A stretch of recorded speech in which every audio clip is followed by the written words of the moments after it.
Shalom, selamat hari Minggu untuk kita semua. Puji Tuhan kita sudah berada di awal bulan, Bapak Ibu Saudara. Kita sudah berada di bulan Agustus, tapi kita masih ibadah online. Karena kita melihat situasi, kita doakan mungkin dalam beberapa minggu ke depan, kita sudah bisa beribadah tatap muka GKT Raja Daud. Dan bulan lalu, di bulan Juli, kita menyelesaikan satu perikop yang sangat luar biasa. Ketika Yesus mengusir roh jahat di Gerasa, kita menyelesaikan 20 ayat dalam satu bulan. Dan perikop selanjutnya, ini juga ayatnya cukup panjang, ayat 21 sampai 43, jangan-jangan ini bisa satu bulan lebih. Hari ini kita akan mulai Markus pasal 5 ayat 21. Kita akan lihat sampai di ayat berapa kita di minggu pertama bulan Agustus ini. Bapak Ibu Saudara perhatikan judul perikopnya, Markus pasal 5 ayat 21.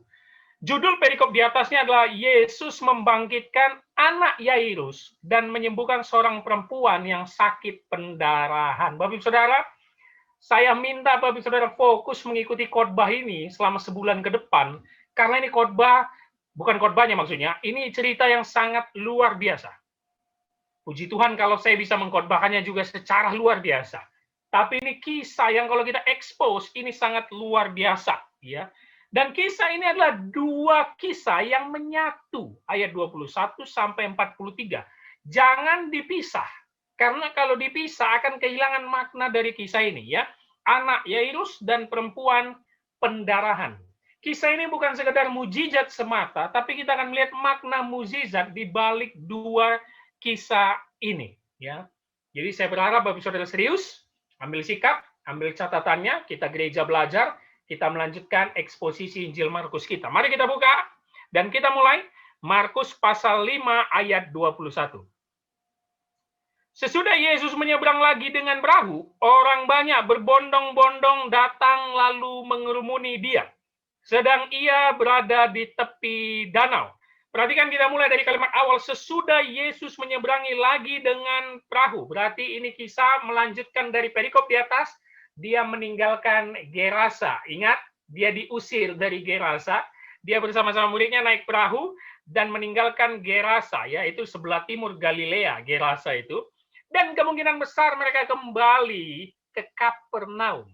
Walaupun tidak ditulis, tapi saya yakin dan percaya, nanti kita akan lihat konteksnya, ini akan balik ke Kapernaum. Karena penulisan gaya Markus di dalam Injilnya ini selalu bolak-balik Galilea, Kapernaum, yang kita tahu di Kapernaum ada rumah Petrus. Ya, ini balik lagi ke Kapernaum. Lalu apa yang terjadi?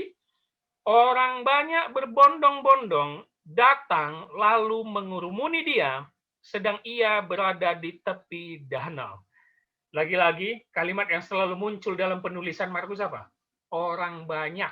Kerumunan, crowd, ya, selalu ada ini ketika Yesus nyampe. Bahkan apa? Sedang ia berada di tepi danau. Bayangkan, dia baru nyampe ini, masih di tepi danau, langsung diserbu oleh orang banyak yang mungkin ratusan sampai ribuan yang berada di Kapernaum.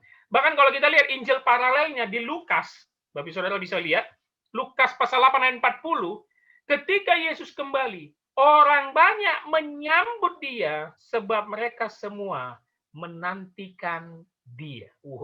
Menanti-nantikan dia.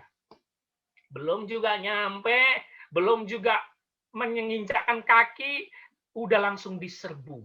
Bagaikan artis memang Yesus ini ya.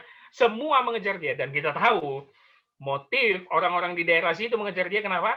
Tentulah karena mujizat dan kesembuhan yang sering dia lakukan. Ya. Ada ironi menarik dari ayat 21, baru diusir dari Gerasa, dinanti-nantikan dan disambut kembali di Kapernaum, Danau Galilea. Ini luar biasa, Bapak Saudara. Tapi kita perlu tahu apa makna Markus lagi menjelaskan perikop ini. Ini bukan sekedar dia akan menyembuhkan mujizat seperti biasa, tapi lagi-lagi Yesus memberikan pengajaran yang luar biasa. Nyampe nih, kita lanjut ayat 22-nya. Datanglah seorang kepala rumah ibadat yang bernama Yairus. Ketika ia melihat Yesus, tersungkurlah ia di depan kakinya. Bapak Saudara fokus dulu di ayat 22 ya. Fokus dulu. Datanglah seorang kepala rumah ibadat yang bernama Yairus. Garis bawahi kepala rumah ibadat. Kalau terjemahan Inggrisnya synagogue rulers. Ya. Ini kepala rumah ibadat itu pada zaman dulu ibadat tempat ibadat itu sinagog namanya, sinagoge ya. Yairus ini adalah pengurus sinagoge, penjaga, pengawas yang merawat semua fasilitas di sinagoge. Jadi dia ini bukan ahli Taurat, beda Bapak Ibu Saudara. Pengurus sinagoge seperti Yairus ini, sinagoge rulers, ini yang mempersiapkan segala sesuatu untuk dimulainya peribadatan di sinagoge. Dia bukan ahli Taurat, dia bukan orang Farisi. Jadi berbeda ya, walaupun dia termasuk dalam pemimpin agama. Nah, itu kita perlu tahu profil dari Yairus. Dan tentu Yairus kenal Yesus. Nah, makanya cocok sekali mereka ini dikatakan kembali ke Kapernaum. Kenapa? Karena di pasal 1 Injil Markus, Yesus pernah mengusir roh jahat di rumah ibadah. Dan saya sangat yakin dan percaya, Yairus melihat kejadian itu. Makanya dia langsung melihat Yesus baru nyampe tepi danau. Apa dikatakan? Kita lanjut kalimatnya. Ketika ia melihat Yesus, tersungkurlah ia di depan kakinya. Tersungkurlah. Kalau terjemahan Inggrisnya, fall, tersungkur. Tapi saya lebih suka Matius mengambilnya. Matius memakai kata menyembahlah dia. Menyembah. Seperti kita tahu bahasa Yunaninya proskuneo, worship. Yairus langsung datang kepada Yesus yang masih nyampe di tepi danau dan langsung tersungkur dan menyembah. Menarik. Apa yang menarik Bapak Saudara perlu kita kritisi? Semua orang banyak yang tadi dia 21 mengerumuni Yesus begitu dia nyampe, pasti kasih jalan sama Yairus. Iya kan?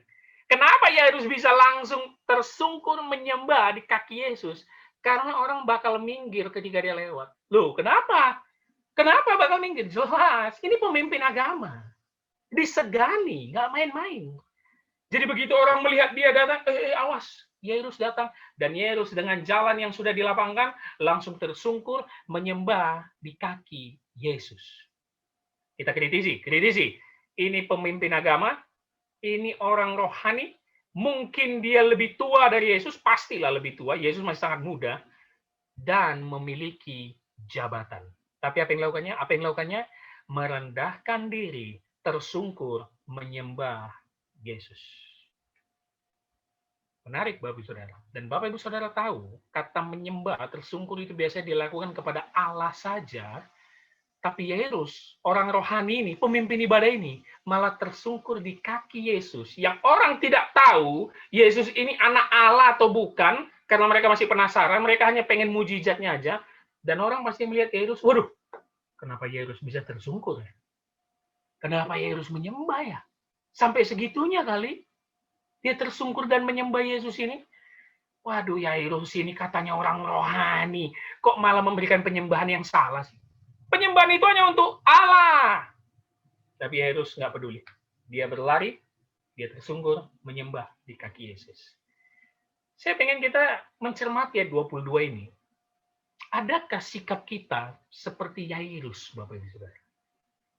Punya jabatan, moral baik, pemimpin agama, disegani, hidupnya pasti cukup, bahkan sederhana ke atas, bisa kita bilang orang kaya, tapi datang dan tidak malu, tersungkur menyembah Yesus. Ini kerendahan hati yang dimau Yesus, sekalipun engkau punya jabatan ataupun kekayaan. Karena banyak nyatanya orang Kristen yang kaya seperti tidak merasa butuh Yesus. Banyak orang Kristen yang katanya diberkati, hartanya melimpah, cari Yesus kalau ada maunya saja. Cari Yesus kalau sudah sukses, tendernya berhasil, uangnya semakin banyak berlimpah, baru mengucap syukur. Banyak sekali orang-orang kaya tidak mau datang ke gereja, tidak mau belajar Alkitab, tapi apa? Kutitip saja duitku. Berikan sama pendeta, biar ini untuk pembangunan gereja. Itu kan juga pelayanan katanya. Enak saja. Bapak Ibu Saudara, jangan pernah mempermainkan Tuhan. Jangan pernah kau kasih persembahan atau perpuluhanmu, kau titip sama keluargamu. Tapi kau nggak pernah mau ke gereja atau belajar Alkitab. Itu kau menghina Tuhan. Contohlah Yairus. Orang yang disegani, makanya langsung dikasih jalan dia. Tapi dia tersungkur dan menyembah. Nah, pertanyaannya, kenapa Yairus tersungkur dan menyembah Yesus? Penjelasannya di ayat 23. Perhatikan, kita lanjut ayat 23. Setelah dia tersungkur, baru apa dikatakan ayat 23? Dan memohon dengan sangat kepadanya, anakku perempuan sedang sakit, hampir mati. Datanglah kiranya dan letakkanlah tanganmu di atasnya, supaya ia selamat dan tetap hidup. Ternyata Yairus ada tujuan dan motif datang kepada Yesus. Seperti kebanyakan orang yang mungkin juga sudah datang mengerumuni Yesus. Pengen lihat mujizat, pengen lihat hal spektakuler, pengen lihat disembuhkan semua orang yang berpenyakitan di situ. Yairus juga datang dengan satu motif. Lihat ya. Dan memohon dengan sangat kepadanya. Memohon dengan sangat. Begging. Kenapa? Karena anakku perempuan sedang sakit, hampir mati. Kalau kita bisa bilang hampir mati berarti apa ini? Koma ini. Ini penyakitnya parah ini. Ini kalau kita bisa bilang vonis dokter ini sudah bilang hanya tinggal beberapa hari lagi. Waduh. Parah ini sakitnya. Matius lebih curi start. Matius menjelaskan dalam ayat yang sama, dia bilang, anakku perempuan baru saja meninggal. Datanglah dan letakkan tanganmu atasnya, maka ia akan hidup. Jadi, Matius ini curi start. Matius tidak bilang hampir mati, tapi sudah meninggal. Dan kita memang tahu, nanti kisah selanjutnya, anaknya meninggal di tengah jalan. Meninggal. Tapi Matius lebih jelas menjelaskan bahwa anaknya meninggal, sedangkan Markus dan Lukas sakit, hampir mati. Ini sakit parah ya. Kalau kita bisa bilang tadi, ini di ICU ini mungkin. Napasnya sudah setengah-setengah ini mungkin. Nah, Lukas mencatat, ini anak Yairus satu-satunya. Berumur 12 tahun. Bapak Saudara bisa lihat paralelnya di Injil Matius ataupun Lukas. Ini anak satu-satunya yang berumur 12 tahun. Bapak Saudara kalau jadi seorang ayah, anak baru 12 tahun, sakit parah, divonis bakal meninggal beberapa hari lagi karena sudah bakal nggak sanggup. Penyakit ini menggerogoti dia, penyakit ini akan membuat dia meninggal dalam beberapa. Apa yang Bapak Saudara rasakan? Waduh, sulit. Makanya Yairus tidak malu-malu lagi datang kepada Yesus yang sudah terkenal namanya di Kapernaum, tersungkur, menyembah dia, memohon dengan sangat, Tuhan tolonglah, Yesus tolonglah, kau letakkan aja tangannya, dia pasti selamat dan hidup. Kenapa? Yairus sudah stres, hopeless, depresi, dan gak siap kehilangan anak satu-satunya yang masih 12 tahun. Mungkin dalam pikirannya dia sudah berkecamuk ya. Mungkin juga dia sudah menghina Allah. Masa aku pemimpin ibadah? Aku melayani di rumah ibadah. Aku mempersiapkan semua untuk peribadatan orang Israel. Kenapa Tuhan anakku sakit mau mati sekarang? Kenapa Tuhan aku anak pelayanan? Kok tega sih buat aku hancur gini? Mungkin dia berteriak, mungkin dia menangis. Dan itulah yang dilakukannya di hadapan Yesus. Dia begging, dia memohon dengan sangat, tersungkur di hadapan Yesus. Ini situasi yang sangat urgent ya. Anaknya sudah hampir mati. Walaupun Matius bilang sudah meninggal, tapi kita akan lihat nanti dari Injil Markus saja. Anaknya sudah hampir mati. Makanya dikatakannya, datanglah kiranya dan letakkan tanganmu di atasnya, supaya ia selamat dan tetap hidup. Yairus datang kepada orang yang tepat, Bapak Ibu Saudara. Mungkin sebelumnya dia komplain sama Allah, kenapa dikasih cobaan yang begini berat, tapi sekarang dia datang kepada orang yang tepat, yaitu Yesus Kristus. Perhatikan, ayat sebelumnya dia tersungkur, menyembah, itu sikap iman. Dia memperlakukan Yesus bagaikan Allah yang harus layak disembah. Yang kedua, kalimat iman. Perhatikan kalimatnya. Datanglah kiranya dan letakkan tanganmu atasnya, supaya ia selamat dan tetap hidup. Ini kalimat iman. Bahwa dia percaya 100%. Yesus bisa menyelamatkan anak. Luar biasa. Dia belum kenal pribadi secara Yesus ya. Dia belum pernah tahu Yesus ini bagaimana orangnya. Dia hanya melihat dari jauh saja selama ini fenomena-fenomena yang dilakukan Yesus. Tapi dia sudah mengeluarkan kalimat iman. Pasti sembuh kalau kau letakkan tangannya Yesus. Ayolah, tolong aku. Karena tidak akan ada lagi kesembuhan di tempat lain, tidak akan lagi ada jalan pengobatan lain. Anakku hampir mati, tapi aku yakin kau bisa menyembuhkan. Mungkin Yairus teringat di pasal 1, ketika Yesus mengusir roh jahat di rumah ibadat. Apa dikatakan setan? Kau mau apa? Yang kudus dari Allah.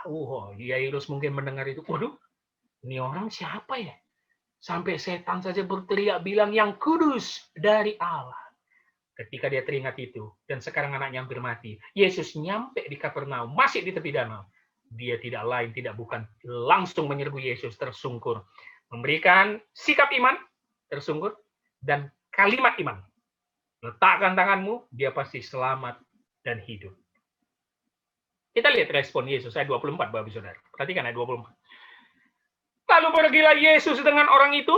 Orang banyak berbondong-bondong mengikuti dia dan berdesak-desakan di dekatnya. Menarik. Apa yang menarik? Perhatikan kalimat awal. Lalu pergilah Yesus dengan orang itu, dengan Yairus maksudnya. Yesus nggak menolak penyembahan. Itu yang menarik pertama. Karena bagi orang Yahudi, kalau ada orang tersungkur, worship, menyembah, itu pantang, Bapak Ibu Saudara. Pantang. Nggak boleh. Tapi Yesus tidak ada kalimatnya atau teks Alkitab mengatakan, Yairus, nggak usah tersungkur, nggak usah kau sembah gue. Emang aku siapa? Nggak ada. Berarti dia tidak menolak penyembahan. Ini menunjukkan Yesus adalah Allah, Bapak Ibu Saudara. Yang kedua menariknya apa? Yesus tanpa banyak tanya, langsung pergi. Makanya dikatakan, lalu pergilah Yesus dengan orang itu. Seharusnya kalau Yesus mau cari masalah, cari perkara, cari masalah, mau cari ribut, bisa aja. Dibilangnya gini, kau kan pemimpin sinagog. Kau kan orang rohani. Kau kan dekat juga sama Allah. Ngapain sih minta tolong sama aku? Bisa dong. Iya. Ngapain sih? Kau juga udah dekat sama Tuhan kok. Dan. Satu lagi. Ini kalau Yesus cari masalah nih. Dan. Kau ini kan dekat sama ahli Taurat dan orang Farisi. Itu kan rekan-rekan mainmu itu. Itu kan teman-teman dekatmu itu, ahli Taurat dan Farisi. Mereka itu benci aku loh. Ngapain minta tolong sama aku? Mereka itu benci aku. Ya, kau itu kan kawannya, pemimpin ibadat gitu loh. Kau terkenal di sini. Ini orang ini segan nih semua mamu. Ngapain minta tolong sama aku? Kawanmu aja benci aku, bisa ya? Tapi enggak loh. Dia tidak menolak penyembahan dan hatinya langsung tergerak. Belas kasihan Yesus itu langsung tergerak. Dia melihat sikap iman Yairus dan kalimat iman Yairus. Langsung, yuk, let's go. Langsung pergi. Dan apa? Orang banyak berbondong-bondong mengikuti dia dan berdesak-desakan di dekat. Menarik ya. Orang banyak yang tadi sudah menyambut Yesus tepi danau, nggak mau kehilangan momen ini loh, Bapak Saudara. Mereka ngikut, ngekor dari belakang. Wih, ini bakal jadi kisah yang menarik nih. Apalagi ini anak Yairus. Mereka kan segan nama Yairus ya, pemimpin ibadat ya. Kita serbu juga, ayo ke rumah Yairus, kita ikutan. Waduh, ini yang berbondong-bondong ini, bahkan kalimatnya apa itu? Berdesak-desakan ya, itu Yesus itu dipres. Kalau terjemahan Inggrisnya press atau crush him. Jadi ini kayak kalau kita ngantri apa gitu Bapak Ibu Saudara ya. Ini kita itu nggak bisa itu bergerak. Sampai seperti itu, Yesus itu jalan sama murid-muridnya, sampai dia itu nggak bisa bergerak leluasa. Dipres ya. Bisa kita bayangkan ini mungkin ratusan sampai ribuan orang yang menuju rumah Yairus. Mau melihat mujizat lagi nih. Seru nih. Acara spektakuler nih. Apalagi ini anak Yairus nih. Ini bakal jadi headline news di Kapernaum. Iya kan? Ini bisa langsung masuk TV nih. Ini orang penting soalnya. Ya kalau kita ini kan orang ece-ece ya. Tapi ini orang penting, headline news nih. Langsung kita sebarkan nanti di koran atau lambe turahnya Kapernaum gitu kira-kira ya. Kalau mengikuti zaman sekarang di Instagram gitu kan. Ini bakal hits ini. Makanya semua mau ngikut. Ratusan dan ribuan orang menantikan Yesus membuat mujizat menyembuhkan anak Yairus. Jalan nih. Berdesak-desakan nih. Sulit nih. Ribuan orang nih. Kita lihat ayat 25. Perhatikan Bapak Saudara. Tadi fokus ayat 22. Sekarang saya minta Bapak Saudara fokus di ayat 25 ini. Adalah di situ seorang perempuan yang sudah 12 tahun lamanya menderita pendarahan. Markus nih nulis kok kayak nggak nyambung nih. Kan ini mau buru-buru. ke rumah Yairus. Udah berdesak-desakan semua orang mau berangkat. Kok ada selingan? Iya, ini saya sebut iklan, Bapak Ibu Saudara. Ini ada masalah nih saat mereka mau jalan. Ada selingan dulu nih. Apa selingannya 25? Adalah di situ seorang perempuan yang sudah 12 tahun lamanya menderita pendarahan. Bapak Saudara perhatikan, cermati. Perempuan ini pendarahan berapa lama? 12 tahun. Putri Yairus atau anak Yairus berumur berapa? 12 tahun. Bukan suatu kebetulan Markus mencatat ini bersama Matius dan Lukas ya. 12 tahun pendarahan, Bapak Saudara. Perempuan ini, namanya nggak ada. Ya. Perempuan ini 12 tahun menderita pendarahan. Ini penyakit yang menyiksa, 12 tahun. Ya. Alkitab nggak menjelaskan nama penyakitnya, cuma banyak tafsiran mengatakan dia kekurangan darah, ya, kanker darah, leukemia, kita nggak tahu. Pokoknya penyakit yang berhubungan dengan darah, yang mungkin mengeluarkan darah dari tubuhnya, entah lewat dari mana. Pokoknya 12 tahun penyakit ini menyiksa perempuan ini. Bapak Saudara, ini menarik, perlu kita kritisi dan dalami. Sesuai hukum Taurat yang tertulis di kitab Imamat, ya, perempuan ini najis. Nah, ini pentingnya kita eksposisi. Perempuan ini najis, Bapak Saudara. Kenapa? Sesuai kitab Imamat, nanti Bapak Saudara bisa buka atau tandai saja setelah khotbah bisa dipelajari. Imamat 15 ayat 19 sampai 20 ya. Dikatakan seperti ini, apabila seorang perempuan mengeluarkan lelehan, dan lelehannya itu adalah darah dari auratnya, ia harus 7 hari lamanya dalam cemar kainnya. Segala sesuatu yang ditidurinya selama ia cemar kain, menjadi najis. Bayangkan Bapak Ibu Saudara, 12 tahun dia mengalami pendarahan, ini orang 12 tahun hidupnya najis. Mengerikan sekali. Ya, Bapak Ibu Saudara, sekarang kita akan melihat profil dari perempuan ini ya. Perempuan ini najis karena mengalami pendarahan dan menurut hukum Taurat orang Yahudi. 7 hari loh dia najis, ini 12 tahun. Ya, pendarahan terus-menerus. Berarti najis selama 12 tahun. Dan berarti artinya apa? Dia nggak boleh bersentuhan sama suaminya, misalnya ada suaminya, anaknya, orang tuanya, tetangganya, apalagi masuk sinagoge, nggak boleh. Najis. Bayangkan hidupnya tersiksa, sakit, terbuang, dijauhi orang, nggak bisa dekat sama siapa-siapa, najis dan diasingkan. Kalau kita jadi perempuan itu ya, hidup segan, mati tak mau. Ya kan? Nggak ada apa-apa lagi dia. Semua orang menjauh dari dia, dia najis. Bahkan najis itu, di hadapan Allah ya najis. Dia nggak bisa masuk sinagoge, dia nggak bisa beribadah loh. Ini hopeless juga. Makanya nih iklan yang perlu dimasukkan Matius nih. Ini orang mungkin bisa lebih hopeless daripada Yairus. Jadi kisah ini menarik sekali Bapak Saudara. Saya katakan kayak jangan dipisah. Jangan dipisah kisah Yairus dan perempuan pendarahan ini ya. Kita lanjutkan sedikit di ayat 26 Bapak Saudara ya. Ia telah berulang-ulang diobati oleh berbagai tabib, sehingga telah dihabiskannya semua yang ada padanya, namun sama sekali tidak ada faedahnya, malah sebaliknya keadaannya semakin memburuk. Selama 12 tahun dia berjuang untuk pendarahannya, dia ke dokter, ke berbagai tabib, bahkan apa? Dihabiskan semua padanya, nambah lagi profilnya. Najis, terbuang, nggak punya teman, dijauhi sanak saudara, diasingkan dari sinagoge, apa profilnya nambah?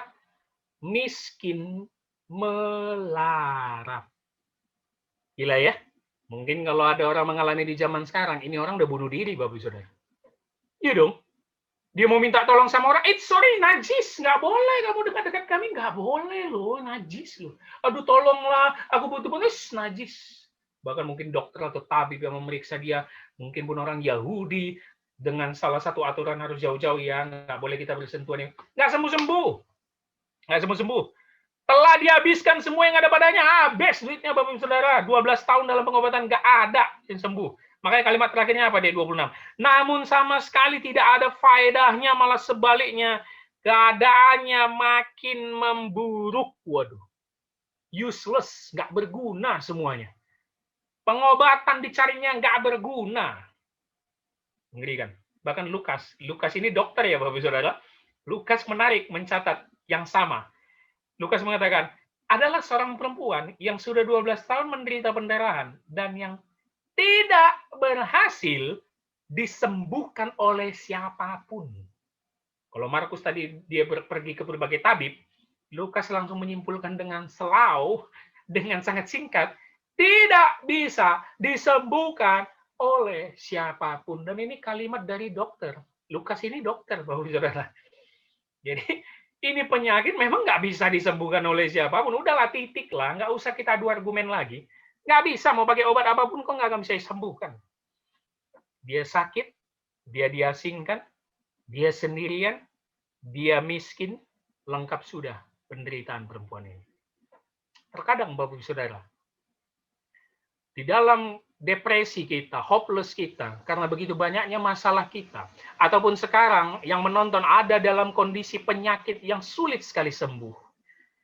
Terkadang uang kita, ilmu kedokteran, vitamin-vitamin kita, nggak bisa menyembuhkan kita, supaya Tuhan sedang memanggil bahwa hanya Dialah harapan satu-satunya. Dan kita akan melihat nanti sampai ayat ke bawah ceritanya, ini perempuan akan datang kepada Yesus. Dan datang kepada Yesus ini bukan sembarangan, Bapak-Ibu Saudara. Itu bukan sembarangan. Ingat tadi konteksnya apa? Ini lagi rame, berdesak-desakan ratusan ribuan orang sedang menuju rumah Yairus. Dan Bapak-Ibu Saudara, kalau ada perempuan di tengah-tengah ini, itu tidak diterima dalam budaya Yahudi. Nggak main-main. Ini orang hopeless. Ya. Saya lanjutkan sedikit ayat 27-nya, sedikit. Karena saya ingin membahasnya lebih banyak nanti di minggu berikutnya. Coba lihat ayat 27-nya. Dia sudah mendengar berita-berita tentang Yesus, maka di tengah-tengah orang banyak itu, ia mendekati Yesus dari belakang dan menjamah jubahnya. Ini yang seperti saya katakan tadi. Ini nggak mudah. Jangan pikir, iya dong, kejar aja Yesus itu perempuan. Kalau kau beriman, nggak semudah itu, Bapak Saudara. Najis itu harus dijauhi orang. Nggak boleh berdekatan dengan orang. Nggak boleh. Dan kita tahu di dalam perkumpulan orang Yahudi, kalau Yesus itu datang itu ya, itu kebanyakan pria yang ngumpul. Dalam budaya Yahudi, perempuan nggak boleh ikutan nimbrung sama pria. Di tengah-tengah itu nggak boleh. Ditambah lagi najis. Yoelah. Kalau ketahuan, ini orang siap dihukum mati, dilempari. Jangan kita pikir dia datang Yesus itu gampang ya. Enggak loh. Berarti apa? Menerobos ratusan orang yang menghimpit Yesus. Itu berdesak-desakan, Bapak Saudara. Saya akan menjelaskannya lebih teliti kalimat demi kalimat minggu depan saja. Tapi saya ingin menjelaskan konteksnya dulu, perempuan ini ya. Dan di ayat 27 ini, cerita selingan yang dibuat Markus tentang perempuan, nyambung ke konteks cerita awal Yairus. Ini yang saya katakan, Alkitab juga membuat judulnya nggak terpisah, Bapak-Ibu Saudara. Jadi kalau Bapak-Ibu Saudara atau pernah mendengar khotbah pendeta mengatakan cerita ini mujizat anak Yairus yang meninggal dibangkitkan, haleluya, puji Tuhan, ada kesembuhan. Nggak nyambung. Bukan itu, bukan hanya soal Yairus di sini. Tapi kita harus lihat konteksnya dikaitkan oleh Markus, Matius, dan Lukas menjadi satu cerita yang utuh. Dan kita tadi sampai di 27, dia mau maju menerobos kerumunan. Kita lihat hasilnya. Bagaimana ketika dia nanti menerobos kerumunan di minggu depan. Apa yang terjadi sama dia? Tapi yang saya mau katakan kepada Bapak Saudara, dua orang hopeless ini, Yairus, perempuan pendarahan, tahu dengan sikap iman dan kalimat iman, kesembuhan dan keselamatan hanya ada di dalam Yesus. Bapak Saudara, yang sekarang engkau punya duit, siapapun engkau, kalau engkau masih mengabaikan Kristus, masih mau cari enak-enaknya saja, cari doa kalau dikabulkan saja, cari Yesus kalau dikabulkan saja doanya, jangan. Keselamatan kehidupan kita hanya bergantung kepada Yesus. Hari demi hari. Jangan rohani hanya hari Minggu. Saya katakan itu sekali lagi. Oke, Bapak Saudara, kita akan lanjutkan di 27. Minggu depan, Saya harap kisah ini sangat menarik, kita mengeksposnya jauh lebih dalam lagi. Doa saya menyertai Bapak Saudara, selamat hari Minggu, Shalom, Tuhan Yesus memberkati.